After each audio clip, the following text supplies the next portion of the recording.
over in Spain. The headline is Noche de Brujas, Night of Witches. I love that little play on words over there. Now, there has been a lot of criticism about Barcelona's high line this season, and while it did work out for them last year, teams have really been figuring out how to break them down. So let's take a listen to what Barcelona manager Hansi Flick had to say about it post-game. It was too easy to score goals against us today, and it was not only the last line, it was also the midfield, or we get no pressure on the ball from the offense line. So we have to work on that. We have to make it better, and yeah, this is the way. We have a lot of ball possessions, but at the end you don't win with ball possession. So the defensive breakdown here for Barcelona across all competitions last season versus this season. They've allowed 1.2 goals last season. This season it's been 1.3. The amount of shots that they've faced has gone up from 8.6 to 9.4. Offsides drawn. They are drawing less offsides this year. 5.1 last year versus 4.1 this year. And they're facing a lot more big chances here. So when you listen to the questions that Hansi Flick is being asked, a lot of it is, are you going to stick with this high line? Are you going to change? I think he heard the question in every single language possible, and he's answering it as much as he can. But, Geoff, do you see him sticking with the high line, or do you see him maybe making some changes? Yeah, I think that's the thing, Claudia. It's nuanced, isn't it? Because I think it's too black and white to say keep it or ditch it. Don't forget, this is a system they won a domestic treble with last season. But, as you alluded to earlier, other teams have worked them out. They've seen how they play. But it's not just the high line. Pedri obviously is a massive miss as well. They're conceding, they're giving the ball away in sloppy areas. Garcia said that after the game. He said they're losing possession in vulnerable areas as well. So I don't think it's right just to focus on the high line, but it's clearly a problem. If you look in La Liga, nobody in the top 9 has conceded more goals than them. So that is a problem. They're leaking too many goals. It's as simple as that. I get Hansi Flick, though. You can see why he's frustrated, because he keeps getting asked the same question. I think he was asked 17 times the same question. Basically, is the high line at fault? Are you going to change it? Look, we all know he's a good coach, isn't he? He's a top coach. He knows there's a problem there.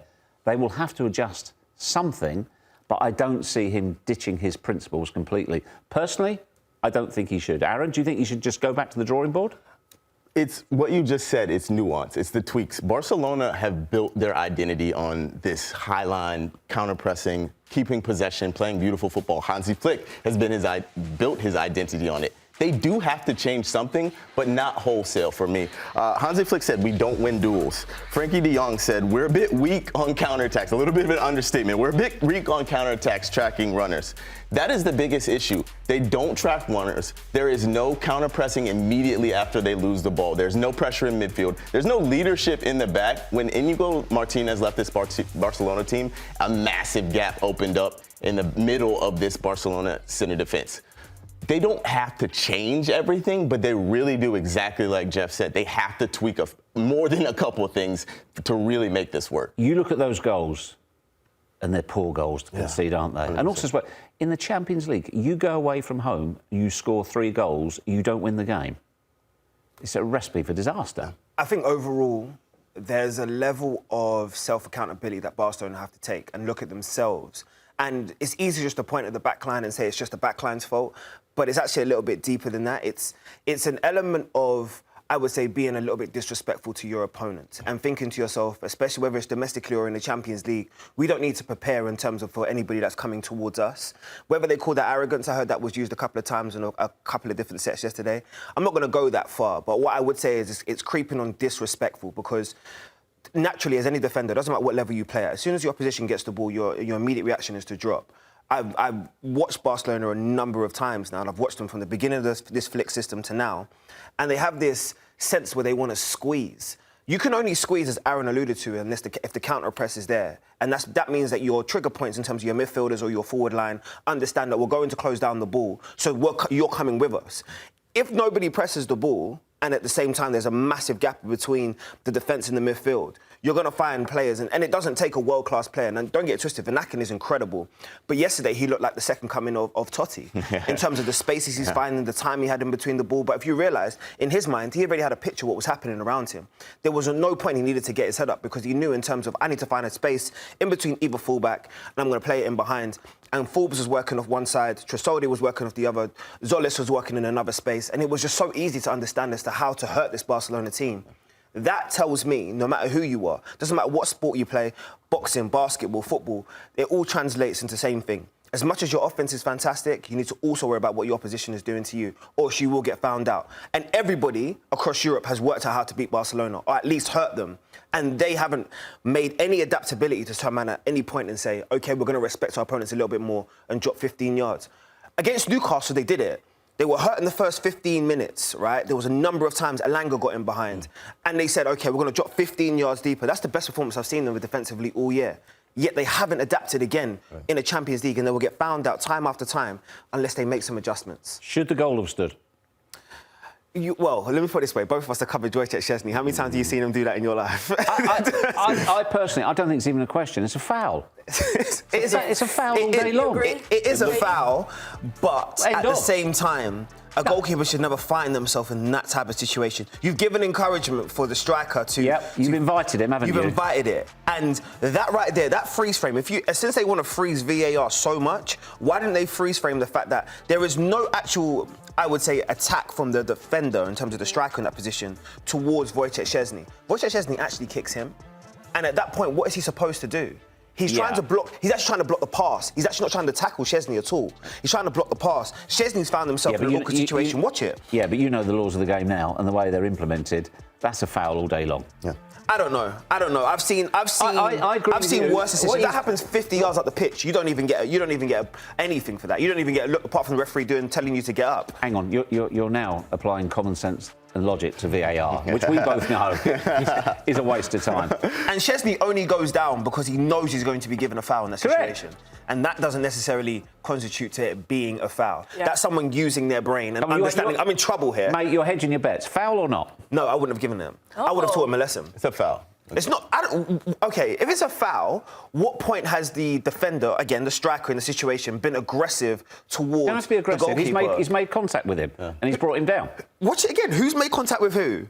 Because Szczęsny tries to Cruyff turn, and his outstanding leg that he should have kicked the ball out of play with has decided to hit the defender as he's coming across. That's not necessarily a foul for me. I'm blocking the line. Foul. It looked like a foul to me. I'm not going to hold you, man. We can agree to disagree. He slid into his leg. He did not. See, this is what we need to get right. Aaron, he didn't slide into his leg. It's a foul to me. I don't like it. He didn't slide into his leg. There's a penalty last night where goes over the keeper, the striker. He just leaves his trailing leg, OK? He makes the foul. It's the same thing. I don't know. I think it's a harsh decision. I think sometimes you have to teach these goalkeepers a lesson. Harsh decision, yes, but by the rule of law, I think it's still a foul. Do I like the rule of law? You could say by the rule of law. But we can slow it down 1,000 times. That's a whole different discussion. That means every single time that you have a kicking action and you kick that person on the follow-through or whatever else, that means that you need to get a foul every single time. Because Szczęsny has not intentionally gone out of his way to turn around and be like, I'm going to remove my leg from the situation, knowing full well the defender. No, he doesn't. But at the same time, he has to give himself a landing spot at some place, and he could have landed somewhere else. Yeah, but he doesn't have to choose where he lands. See, this is where we're getting into the nuances. Do we have 2 hours to debate all of this? This is the one item on the show today. Can we talk about, throw out the rundowns. We're going to talk about this more for the entire 2 hours. Well, Erling Haaland scored his 54th career Champions League goal yesterday, and that was just in 52 matches, and it was his 18th goal in 14 club matches across all competitions. He's the first player to score in 5 straight Champions League matches for 3 clubs. Now, ahead of yesterday's Champions League match, Haaland was asked if there could be comparisons made between him and Lionel Messi, Cristiano Ronaldo. Now, him being the humble guy that he is, which we did talk about, Geoff, he said, not at all, far off. No one gets close to them, so no. All right, fair enough. But if you compare him to maybe a Kylian Mbappe, a Harry Kane, Where does he rank in comparison to those two guys? He's up there in world football as arguably the best striker and most, I wouldn't say the most complete number 9, but he's definitely the most effective in terms of what he's doing in the final third, his ruthlessness. When he's through on goal, I don't think there's a question mark or people even doubt what the end result's going to be. It's more of a surprise if he doesn't. And if he doesn't want to do the comparison thing, well, we'll do it for him, right? Because when you start looking at his stats and especially his movement in the box, I actually love the fact that he loves to pinpoint these defenders in the far side. He uses the blind side of defenders so well that I think has almost become a lost art in the modern football. He doesn't, in terms of want to play up against you, he doesn't want to play in between the lines, which you see a lot of number 9s want to do now. He literally wants to cheat you. He wants to make sure you almost lose track of me, and in that moment is when he comes alive. But his goals per game ratio is sensational. And I know we're going to talk about Ronaldo and Messi, but honestly, when we look back on Erling Haaland, and I think he has enough body of work, we can do this now. He needs to be compared to your Gerd Müllers, your Romarios, your Rivaldos, your R9s and your CR7s because of the sheer fact of how consistent he's been from day one. And it doesn't matter what level he's played at, who he's played with. He is always the focal point of his team and always manages to get goals. Man City are very much involved in both continental and domestically because this guy's playing out of his skin right now. Is it crazy He's on another level? Crazy to be comparing him to the likes of Messi and Ronaldo, Jeff? Is it? As far as listening to JayDee list some legendary names in world football, and I'm thinking, he's putting him in some big company there. Yeah. But I don't think I would argue it. I don't think you would argue. Now, history will judge. Well, I'd say he's going towards that group. He's not there yet, but at the rate he's going, and if he continues, he absolutely belongs in that company. He's not necessarily the easiest on the eye, but he's definitely in terms of because he's got everything. He's got so much technique. He's got power. He's got pace. He's one of those players. I think the word you used is the most appropriate one. Effective. He's so effective. He is a goal-scoring machine. I know I should hit the cliche bell at that point, but he is. He's a goal-scoring machine. You know, feed him and he'll score. Facts. Yeah. Phil Foden was a huge topic yesterday. Maybe even, Erling Haaland was really the big story coming into this match, but Phil Foden ended up really being a big storyline out of this one, Jeff. And to you, a brace for him in this one. Yeah, and the goals are virtually identical as well. Looks up, lifts his head up. He doesn't strike it, he strokes it. Look at the way he strokes the ball there. It's absolutely magnificent technique. And the next one is virtually identical. And he hasn't had the best start to the season. He said he was mentally tired after the summer. He didn't come into the season in good shape. He's been left out of the last 2 England squads. Now, it's going to be interesting. The squad's announced on Friday as to whether or not he will be in it because we've already qualified. England have already qualified. So what will Thomas Tuchel do? But he's put himself right back in the conversation in an area of the field that England are blessed with so many options. We could talk about that England team. I'm so interested to hear your opinion on that England team in a second. But when you talk about Phil Foden, I think there's an element of responsibility on his shoulders that we sometimes, just looking from the outside, don't really understand because he's had a lot of people pass the baton to him, right? He's had, he's learned from David Silva. If you ask him, David Silva's arguably the best player he's ever seen with his own eyes. He's obviously had the KDB beforehand.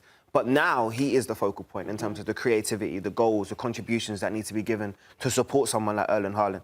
The Man City's success depends on how far Foden and how consistent Haaland can be throughout this season because whereas they had other people they could have lent on before, and you can talk about those City teams under Pep, they now become the most important and the most essential bits. They almost become indispensable in terms of their effectiveness. They need to turn up every single game. And if they don't, then that really determines how far they can go in any competition this year. But that relationship they have between those two is as special as any forward and attacking midfielder I've seen in any sky blue shirt. Coming to the one non-English person besides me at the desk, would you put Phil Foden in England's next squad for the upcoming international break? Be very careful how you answer. For the international break? For the international break. Look at me and Jeff. Look at me. I wouldn't put him in the team for the international break because he's a known commodity. He's a known quantity. Okay. For this England team, they're not trying to figure out their core squad. I don't think Thomas Tuchel needs to figure out who his 10 best guys are, his 15 best guys are. He's looking for fringes. It's the exact opposite of the U.S. men's national team where we're trying to figure out what the real squad is and then build out from there. I don't think Phil Foden should be in this coming squad, but for the World Cup, especially if he's playing like he is now, he has to be in that team. He is an he has that magic that not too many players in the world have. When he is on form, he is a player that can create out of nowhere. He can score beautiful goals like he did. He's a player that can be very versatile, and I do believe he's a player that needs to be in this England team for the World Cup. For the next window, though, I think they can leave him out. Yeah. What? My Brits, are you satisfied with that answer? I'm gonna let Geoff go first. Disagree completely. He's been snubbed for the last 2 squads. If he leaves him out of a third straight squad, there's only 2 or 3 squads after that. He's got to be in and around the England camp. He's got to feel the love. Yes. He's got to feel that he's part of the squad. I can absolutely admit him. I understand. I would agree with you if he'd been in the last 2 squads, was at the top of his game, and it was all going smoothly. If he scores 2 goals like that and he's playing well, doesn't get in the squad, he's going to say, he's just going to get disheartened. Fair enough. And he's going to feel, well, obviously Tuchel doesn't fancy me. So I'm not. So for that reason, he is the fringe player again, I guess. He's not a fringe player. He's not. He's an important player for England. He's got to be in that squad. He just needs to feel the love. The reason why he needs to go is very different to everybody else in the squad. Like there's certain players that I think Jude Bellingham needs to be involved in this one. Phil Foden needs to be because of their recent omissions and because of the sheer fact they haven't been involved in the previous squads. So how you get them back on side with only a couple of camps before obviously the World Cup is you bring them in, you integrate them back into the system. You make a big deal because no matter what you say, players of that level, they have an ego. And they're not gonna want to be sitting at home in an international break watching their teammates thinking to themselves, well, I'm not gonna lie to you, I'm probably better than everybody in that squad. And that's genuinely how both of those 2 individuals will feel. I could improve any England squad that goes to any international tournament. So they're probably both looking at like, well, no disrespect, and some of these players I'm about to name are incredible, but Morgan Rogers... No disrespect, but I'm about to disrespect some people. No, it's not disrespectful because you're talking about the real finer nuances. You're not talking about whether or not you're leading your domestic team. You're talking about whether or not you're good enough to play for your country. And Morgan Gibbs-White, Morgan Rogers. Those question marks, Anthony Gordon, they're good players, great players, right? They really do affect their team. But are they starting in an England 11 ahead of Phil Foden or Jude Bellingham?